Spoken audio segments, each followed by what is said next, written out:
Yogaha Karmasu Kaushalam.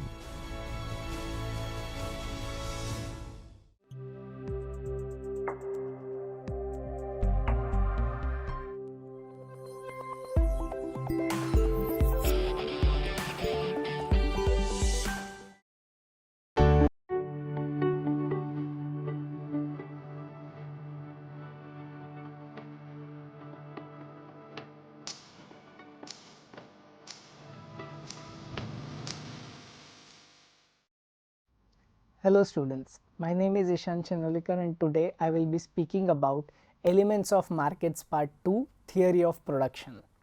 Let us start with the objectives of the session. We will first try and understand the importance of production in general. Then we understand short run versus long run production. Further we move to understand the production function. Then we study the concepts of total, marginal and average product, and finally we understand the relationship between these three concepts. Let us start with the importance of the theory of production. The theory of production is a fundamental concept in economics that describes the process by which firms transform inputs into outputs. It plays a crucial role in understanding how businesses operate and make decisions. Let's look at in-depth analysis at the importance of the theory of production. First aspect is resource allocation and efficiency. Optimal utilization of resources is a very important aspect. The theory of production helps the firms to determine the most efficient way to allocate their limited resources such as labor, capital and raw materials to maximize output. This involves choosing the right combination of inputs to achieve the highest level of productivity. By understanding the relationship between inputs and output, firms can identify ways to minimize production costs while maintaining output levels. This is crucial for maintaining competitiveness and profitability. Increasing constant and decreasing returns to scale is another important aspect that helps us to understand the meaning of returns to scale. The theory of production explains how output changes as the scale of production is increased. Understanding whether increasing the scale of production leads to increasing, constant or decreasing returns helps firms in planning their long-term growth strategies. Firms can achieve cost advantages by increasing their scale of production. The theory of production helps identify the point at which economies of scale can be realized, thus lowering per unit cost and improving profitability. Moving on to the next aspect, that is technological advancements and innovations. The theory of production provides insights into how technological advancements can affect the production process. By adopting new technologies, firms can enhance their production capabilities, improve efficiency and reduce costs. Understanding production processes encourage firms to innovate. Innovation can lead to the development of new products, improvements in existing products and more efficient production methods. Next, we look at production planning and control facilitated by this theory. Firms use the theory of production to plan their production schedules, ensuring that the right quantity of goods is produced at the right time to meet market demand. Effective production planning helps in managing inventory levels, reducing the costs associated with overproduction and stockouts. The next important decision is pricing and output. The theory of production helps firms understand how their production decisions affect the overall market supply. This knowledge is essential for market pricing and output decisions that maximize profits. Firms use production cost data to develop pricing strategies. Understanding marginal costs and average costs helps in setting prices that cover costs and generate profits. Moving on to factor demand and input pricing. The theory of production explains how firms determine the quantity of each input they need based on their production function. Thus, in turn, affects the demand for labor, capital and other resources in the economy. The prices firms are willing to pay for inputs depend on their productivity. Understanding the marginal productivity of each input helps firms make informed decisions about input purchases. Another aspect is policy formulation and economic planning. Policymakers use theory of production to design policies that promote efficient resource allocation, technological innovation, and overall economic growth. For example, subsidies for research and development can be justified by theory of production. National and regional economic planning relies on production theories to forecast future economic activities, plan for industrial development, and allocate resources efficiently. Business strategy and competitive advantage is another aspect. Firms use production theory to develop strategic plans that enhance their competitive advantage. This includes decisions of scaling operations and entering new markets and diversifying product lines. Understanding production processes help firms position themselves better against competitors by exploiting their strengths and mitigating their weaknesses. For example, if we take the instance of automobile manufacturing, let us start with resource allocation. An automobile manufacturer needs to allocate resources efficiently to produce cars. This involves deciding the optimal mix of labor, machinery, which is capital, and raw materials. The introduction of robotics and automation in production line can significantly increase efficiency and reduce costs. By increasing the scale of production, the manufacturer may achieve economies of scale, reducing average cost per car.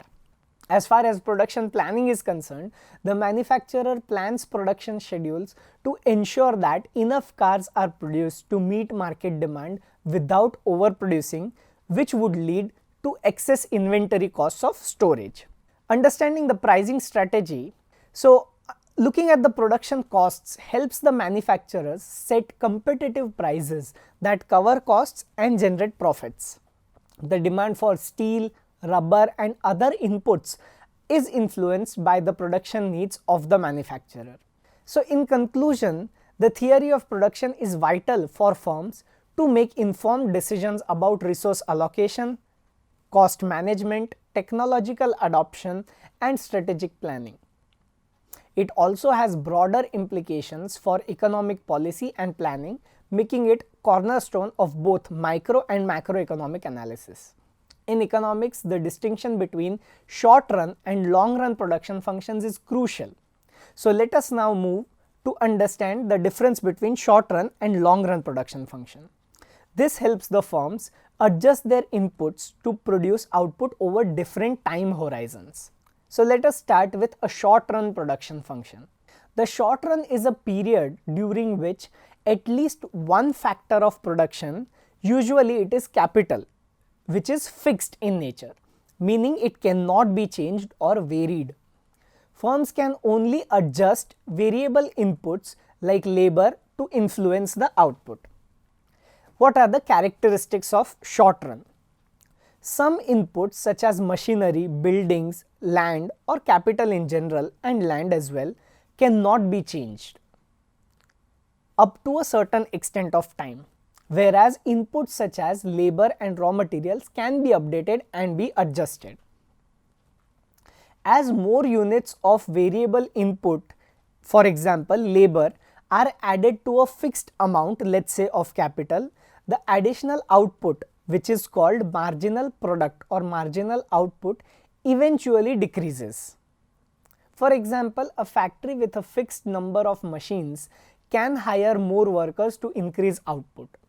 Initially, adding more workers may lead to higher productivity, but after a certain point, each additional worker contributes less to output due to limited number of machines, which cannot be increased, and that is what we understand by short run.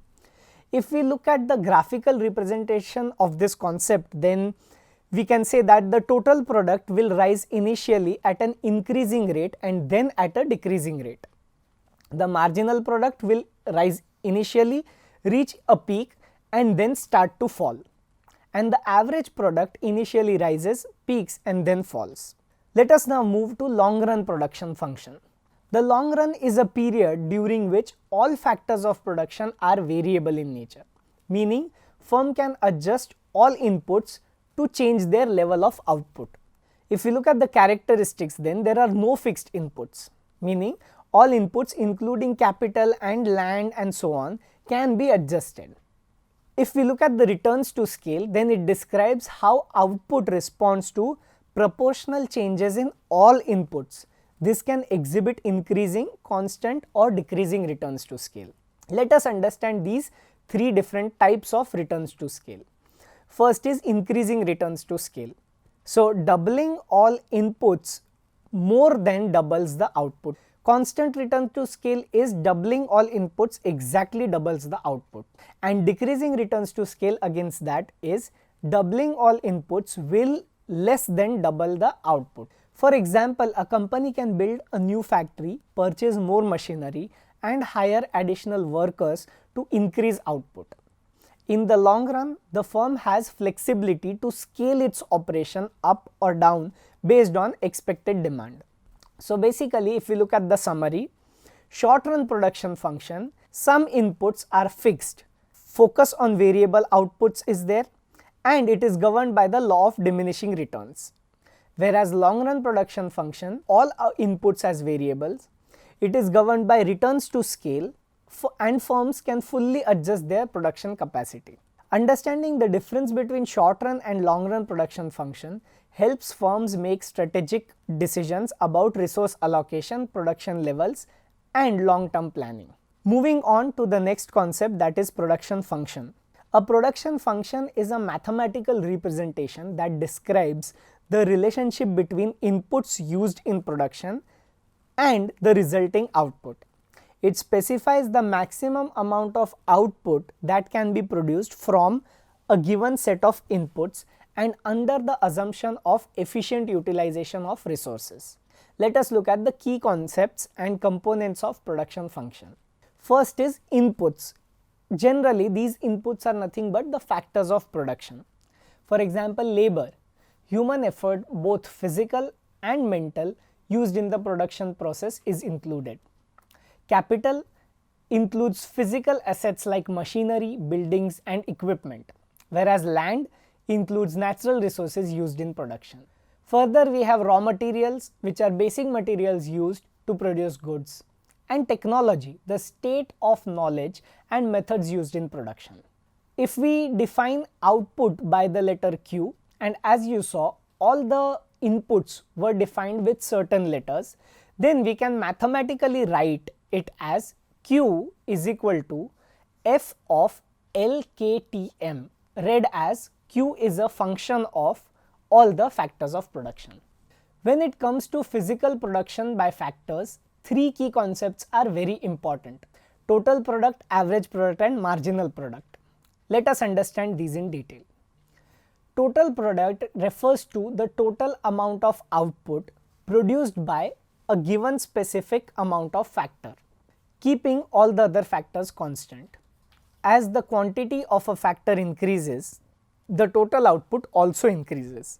For example, if we look at table 1, with a fixed amount of capital K, the total product rises as more units of labor are employed. With 1 unit of labor, 80 units of output are produced. With 2 units of labor, 170 units of output are produced. And with 3 units of labor, the total product increases to 270, and so on and so forth. However, beyond 8 units of labor, the total output starts to decline with further increase in labor input. The rate at which total product or total output increases varies at different levels of factor employment. Graphically, the total product curve initially rises at an increasing rate, indicating that the slope of total product curve is initially upwards. After a certain point, the total product curve begins to rise at a diminishing rate as more variable factor is employed, and so on. Empirical evidence supports the observation that the total product eventually increases at a diminishing rate, which is later discussed by us and in the future sessions as well in detail. Let us move to average product. Average product of a factor is the total output produced per unit of that factor. Thus, average product is equal to total product divided by number of units of a factor employed. That is, Q is equal to TP representing total product divided by L, that is labor as a variable factor. It can be seen from table 1 that the average product of labor when one worker is employed is equal to 80, because the total product is 80 divided by one worker, that is 80. This is calculated as total product 80 divided by number of employees or number of workers, that is 1. Similarly, average product is calculated for all other values as well. It can be seen that the average product initially rises, reaches a maximum and then starts to decline. Moving on to marginal product. Marginal product of a factor is the addition to the total production by the employment of one extra unit of a factor. Suppose when two workers are employed to produce wheat in an agriculture farm, for example, and they produced 170 quintals of wheat per year. Now instead of 2 workers, 3 workers are employed, and as a result the total production increases to 270 quintals. Then the third worker has added 100 quintals of wheat to the total production. Thus 100 quintals is the marginal product of third worker. It will be seen from table 1 that marginal product of labor increases in the beginning and then diminishes. Marginal product of 8th unit of labor is 0, and beyond that it becomes negative. The graph for marginal and average products can be seen as follows. Both of them are U-shaped, and we will make one observation that marginal product intersects average product when it is maximum. Let us look at the relationship between total product, average product and marginal product. This relationship is fundamental in understanding how output changes as the quantity of variable input, usually labor, changes while other inputs remain constant. These concepts help analyze the efficiency of production and behavior of output in response to changes in input levels. Let's explore this relationship. So total product, as we have seen, it is the total quantity of output produced by a given amount of input. Average product, output per unit of input. It is calculated by dividing the total product by the quantity of input used. And marginal product, the additional output produced by adding one more unit of input, holding other inputs as constant. Now relationship and graphical representation for this. The relationship between total product represented as TP, average product as AP and marginal product as MP can be illustrated through tables and graphs as well. If we look at the graphical representation, then you can see the graphs for all these three. The total product is increasing, marginal product increases and then declines, and average product has the same shape. The total product curve shows the total output produced at each level of labor input. Initially, TP, that is total product, increases at an increasing rate, then at a decreasing rate, and eventually may decrease if too much labor is added.